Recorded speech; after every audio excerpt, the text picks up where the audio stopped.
ಈಗ ಒಂದು ವಾರದಿಂದ ನಡೀತಿರುವಂತ ಒಂದು ಇಶ್ಯೂ, ನನ್ನ ಮೇಲೆ ಬಂದಂತ 2 ಅಲಿಗೇಷನ್ ಬಗ್ಗೆ ನಾನು ಮಾತಾಡಬೇಕು ಅಂತ ಅನಿಸ್ತು. ಅದಕ್ಕೆ ಈ video. First I start with Sanju with Geeta 2. ನನ್ನ ತಂಡ, ನಿರ್ಮಾಪಕರು, ನಿರ್ದೇಶಕರು ಹಾಗೆ ಹೀರೋ 3 ಜನ ಕೂಡ ಇತ್ತೀಚೆಗೆ ಹಲವಾರು ಪ್ರೆಸ್ ಮೀಟ್ಸ್ ಆಗಿರ್ಬೋದು, ಇಲ್ಲ 1-to-1 ಮೀಡಿಯಾ ಇಂಟರಾಕ್ಷನ್ ನಲ್ಲಿ ಒಂದಷ್ಟು ವಿಷಯಗಳನ್ನ ನನ್ನ ಬಗ್ಗೆ ಮಾತಾಡಿದ್ದಾರೆ. ಅವ್ರು ಯೂಸ್ ಮಾಡಿದಂಥ ಪದಗಳು, ಅವ್ರು ಕೊಟ್ಟಂತ ಸ್ಟೇಟ್ಮೆಂಟ್ಸ್ ಎಲ್ಲ ಏನಿದೆಲ್ಲ, it is very hurting. I am very hurt. ನಂಗೆ ತುಂಬಾನೇ ಬೇಜಾರಾಗಿದೆ ಅಂಡ್ ವೆರಿ ಡಿಸಪಾಯಿಂಟಿಂಗ್. ಅಂಡ್ ಅದು ನನ್ನ ಅಕ್ಸೆಪ್ಟೇ ಮಾಡ್ಕೊಳಕ್ಕಾಗದಿರುವಂತ ಒಂದು ವಿಚಾರ. ನಾನು ನಿಮ್ಗೆಲ್ರಿಗೂ ಒಂದು ಪ್ರಶ್ನೆ, ಅವ್ರ 3 ಜನಕ್ಕೆ ಪ್ರಶ್ನೆ ಅಲ್ಲ, ನಿಮ್ಗಳಿಗೆ ಪ್ರಶ್ನೆ ಒಂದು. ಇದೇ ತಂಡದ ಜೊತೆ ನಾನು ಸಿನಿಮಾ ಮಾಡಿರ್ತೀನಿ 1.25 ವರ್ಷ. ಸಿನಿಮಾ ರಿಲೀಸ್ ಆಗುತ್ತೆ Jan 17th ರಿಲೀಸ್ ಆಗುತ್ತೆ, ಫಸ್ಟ್ ರಿಲೀಸ್ ಆಗುತ್ತೆ. ಹಲವಾರು press meets, multiple press meets and 1-to-1 interaction with media ಜೊತೆನೂ ನಡೆಯುತ್ತೆ.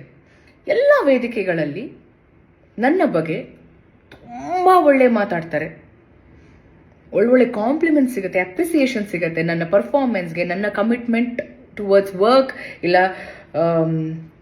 ನನ್ನ ತಂಡನೇ ಹೇಳಿದೆ ನನಗೆ, ಯು ಆರ್ ವೆರಿ ಸಪೋರ್ಟಿವ್, ತುಂಬಾ ಥ್ಯಾಂಕ್ಸ್ ನಮ್ಮ ಟೀಮ್ ಜೊತೆ ನೀವು ನಿಂತ್ಕೊಂಡಿದ್ದಕ್ಕೆ ಸಿನಿಮಾ ಪ್ರಮೋಷನಲ್ ಆಕ್ಟಿವಿಟೀಸ್ ಅಲ್ಲಿ ಅಂತ ಹೇಳ್ತಾರೆ.